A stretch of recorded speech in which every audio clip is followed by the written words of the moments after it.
what's in this week's Oban Times with me, Finn Nixon.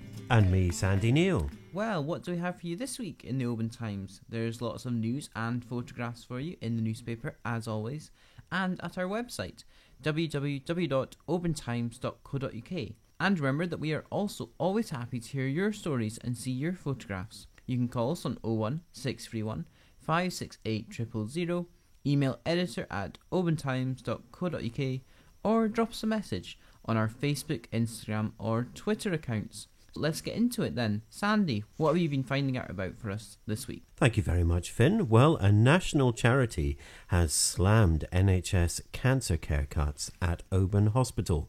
Argyll's MSP and Public Health Minister has been urged to intervene. Ministers have squashed the council's hopes to delay an imminent landfill ban in a bid to save hundreds of thousands of pounds in taxpayers' cash and even essential services. The number of new homes being built in Argyll and Bute hit their lowest number on record last year. New figures have shown it's a huge drop. Due to the lack of local housing, Argyll and Bute Council has had to put homeless people into B&Bs, breaching government regulations. It says the problem is now common across many Scottish councils.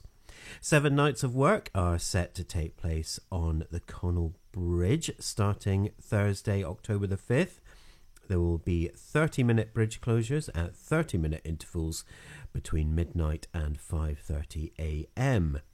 An Oban-based firefighter is challenging himself to 365 days of ice-cold water dips to raise fund for the firefighters charity. Wow, that is dedicated.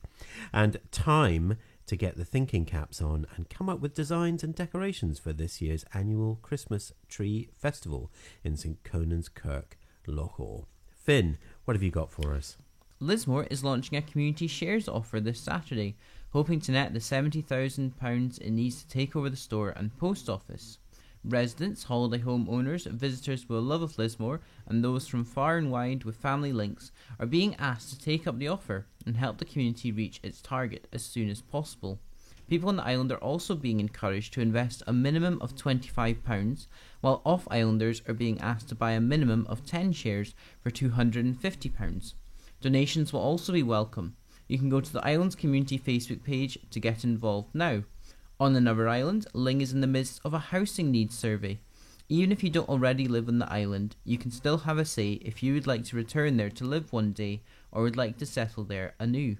Building a picture of what the island's needs are now and could be in the future will help bring in support and funds for affordable housing.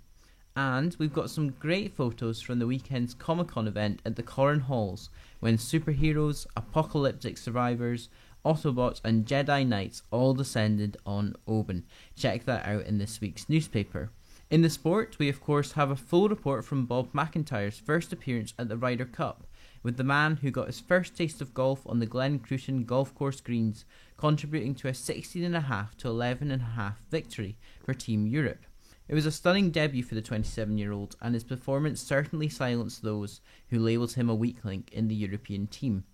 Meanwhile, Connell's John McPhee put in a strong showing at the Pirelli Portuguese round as he becomes more accustomed to riding his Ducati Panigale V2 motorbike with new team D34G Racing. John was amongst the points in both of the weekend's races, with only a round in Spain to go in the FIM Supersport World Championship season. The fourth Oban Darts season has also kick-started, and we have a report from the Oban Saints, and the Craignier Golf Club Awards winners were announced, so well done to everyone who picked up an award. Don't forget you can read all these stories we've discussed and much more at www.obantimes.co.uk or by picking up a newspaper in local shops and petrol stations. We also love hearing from you, so if you have a story, get in touch. You can call us on 01 631 568 000, email editor@obantimes.co.uk or message us on one of our social media platforms. For now though, thank you for listening, and it's goodbye from me, Finn Nixon. And goodbye from me, Sandy Neal. Bye. Bye. Hey, hey. Hey, hey. Hey, hey. Hey, hey.